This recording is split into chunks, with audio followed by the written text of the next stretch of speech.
Hello lovelies, welcome to Narc Free Formula. My name is Freedom. Thank you for joining me.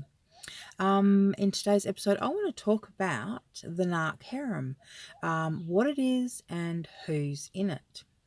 So before I start, can I just remind you guys, if you like my videos, please give them a thumbs up, subscribe to the channel and hit the bell notification so you don't miss any of the upcoming episodes. And if you've got anything to say, leave it in the comments. All right, lovelies, let's get down to it. So the Narc Harem, you've probably heard of it. It's not an actual physical place full of lovely ladies. It's a psychological collection of former supply, secondary supply, people who, who gave the narc the eye, people that showed that they were interested, people that gave them any kind of energy and supply and fuel, people that the narc is thinking about using at some stage or another. Now, if you remember that narcs do not do friends, right? There's no such thing. There's no such thing as friends. That's just a fake thing that they do. But what they do have is potential supply and secondary supply. So when you look at the Narc Harem, and there's ways of kind of getting a clue with some of the Narc Harem at least. So think about his exes. Think about the women that he talks to at work. So just before I start actually getting into this, obviously women can be narcissists as well. But Narc Free Formula, the channel, is specifically for women dealing with narcissistic abuse. So I'm just using generic terms of male and female, and in this particular instance, the narcissist is the male. All right. Now, glad I got that sorted out. So you can stop leaving any comments about it because it is what it is. All right. So where was I? So a couple of the clues. Anyone who he calls a friend, anyone he is currently using, anyone who that he has in his world in any way is probably part of the Narc Harem. His ex-wives, ex-partners, ex-girlfriends, all would be in the Narc Harem. The only ones that will not be in the Narc Harem are those who have seen beyond the construct, seen behind the mask. They know exactly what he's about and they don't want anything to do with him because they know that he's fake. They know that it's all an illusion, that he literally has pieced together his personality, his life story, who he is, what he's about. He's actually put all of that together like an actor who's playing a character, playing a role. He's pieced it all together. So if the ex has seen that and does no longer believe in a word that comes out of his mouth, who doesn't have any time or effort or energy for him, she won't be in his Narc Harem. But if the ex is still talking to him, still playing ridiculous games with him, still believing things that come out of his mouth, she might be in the Narc Harem waiting to be recycled. Well, not necessarily waiting to, but that's why she would be there in his mind, waiting for the moment when he needs to recycle the ex. So the exes, ex-wives, ex-girlfriends, the ones that didn't, so the ones that thought about being his girlfriend, or they tried to become his girlfriend is what I'm trying to say. Anyone who's given effort and energy, right? Anyone who he knows he can manipulate will be in the Narc Harem. So check out his Facebook friends. That'll be a bit of a clue for you there. People that he stays in contact with. You know, people that he's got in his phone, his contact list. They're there for a reason, and the Narc Harem is full of past suitors, former suitors, people that he thinks can be used one day as supply, whether it's secondary supply that he's using them for right now. So unbeknownst to you, he may already be accessing the Narc Harem, making a phone call every now and then to the ex, talking to someone on Facebook about you or about them or behind your back, gaining fuel and supply from other people is, it's what the narc's about. They love that. They love having the idea of having people waiting for them, and they love having secrets, and they love being sneaky. They actually get off on that kind of thing. Normal, healthy relationships does nothing for a narcissist. They love the push and pull. They love the games. They love the insecurity. And having a group of women, waiting on standby, there might only be a few, because some of these blokes just aren't very good at being players. That's not to be held against them, It just means that there's only a few people in his harem. Whereas other narcissists, especially the somatic narcissists with their, they're the ones that go to the gym a lot and they're all kind of body conscious and beautiful.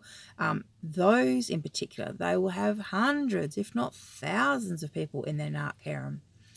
And they will dabble, they will get their little fix, they'll get their supply. On social media is a great one for the narcissist. But not only will they get their, little fixes and daily supply, they will recycle the exes and they will use the secondary supply in the narc harem if things don't work out with the primary supply.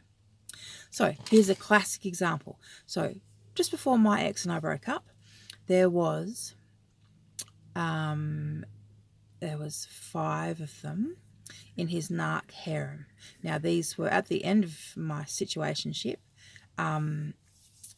There was a lot of kind of younger women around purely because of his occupation that he took up. So there was 5 of them in his narc harem. Some he was kind of working with. Some he was selling products to, and others he was hanging out with their boyfriends. But he had them all there, and when I decided to up and leave, all of a sudden he had a shortfall.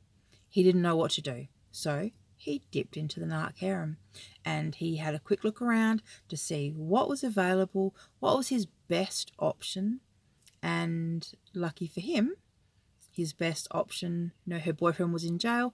It all worked out perfectly. Perfect for me, not so good for her, and not so good for him either, if I'm honest.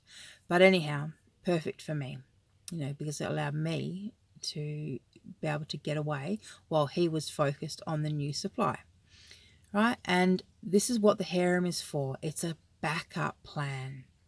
Okay, it's when they need fuel, when they need supply, and you're not giving it, they dip into the harem. Okay, and some of these women are willing, like they're waiting to be his partner. Some of them, are thinking that they're friends, but secretly have a bit of a crush on him. Look, in hindsight, it's one of those things, hindsight is a bitch, because when I was in my situationship, I couldn't see half of the stuff that I can see now. And the beauty of being able to witness him with new supply is seeing him do the exact same things to her. So it's actually given me really good clarity. I've actually witnessed his patterns of behavior, so the things that he did with me that he does to her. At the time when he was doing with me, I was thinking there was something wrong with me, but no, in actual fact, that's just what narcs do. That's his pattern of behavior. And so now that I've been able to witness it firsthand, with her, I've actually seen him do it to someone else. So now I know. They say that thing about, once is once off, whatever, but, a couple of times it starts to become a pattern, right? Well, I've seen what he was like with his ex. I've spoken to his ex.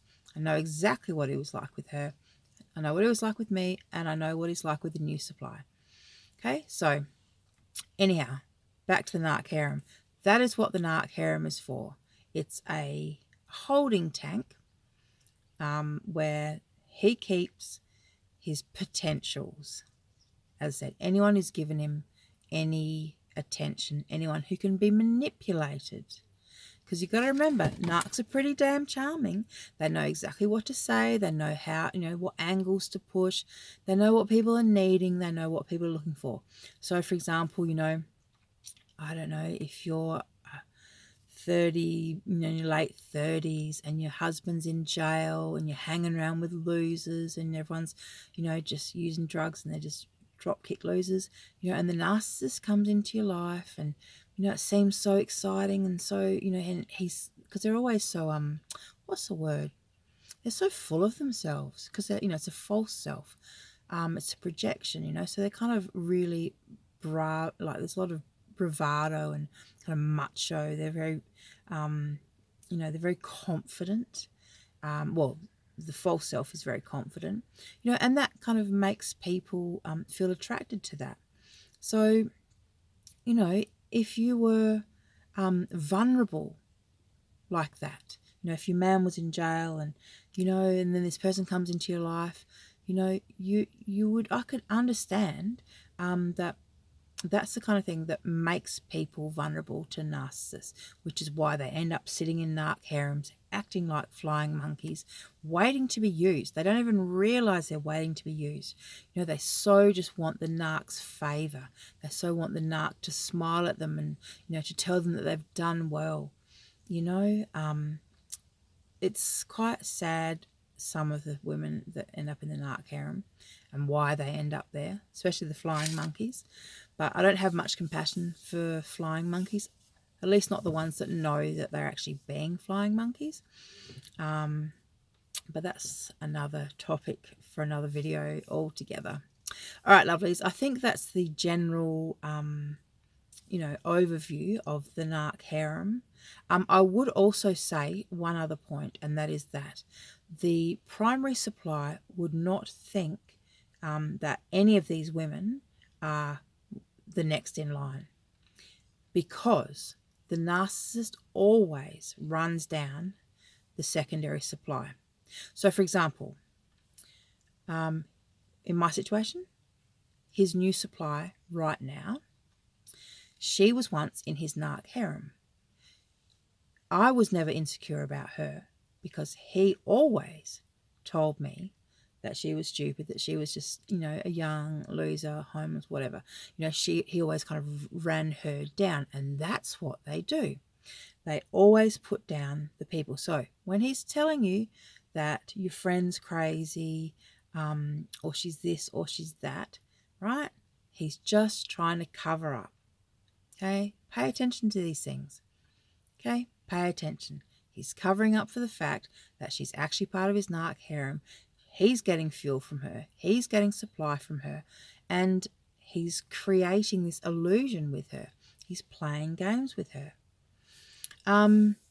But as I said, the primary supply will not know about that. And the other secondary sources of supply, none of them will be really aware of each other. Because if you realized that he flirted with every single woman, if you realized that he played these games with every single woman, you wouldn't feel so special. You wouldn't bother with it. But because the narcissist has these really clever, clever little tricks and clever little ways that they make people feel special. They make people feel important. And people don't understand why they're drawn to the narcissist. They don't understand why, they're feeling the way they feel. But the reason behind this is that, as always, narcissists mirror their targets. Narcissists screen their targets. So they actually look at you, they study you, they see what you need, what you're lacking. They're good with the kind of with human psychology.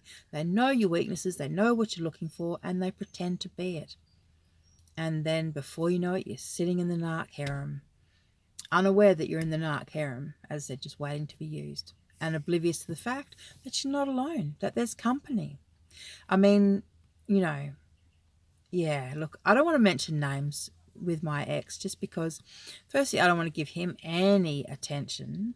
And I don't think it's fair on the women, that were around him that were in his Narc Harem.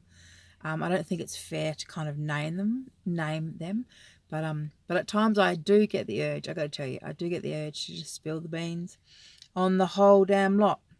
But I will say, none of them knew about each other, and I've spoken to a couple of them, and they're actually quite surprised who he ended up with, because as they have all said to me was, oh, he used to run her down, and he had nothing good to say about her, and blah blah blah.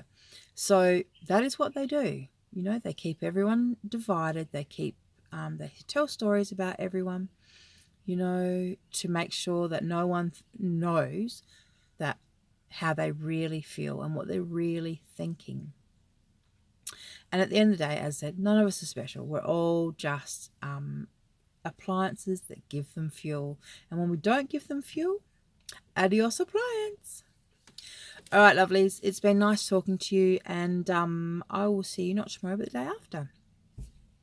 Thanks. Oh, also, just quickly, check out in the links if you're interested in some one-on-one consulting with me. There will be the links in the description box. All right, bye.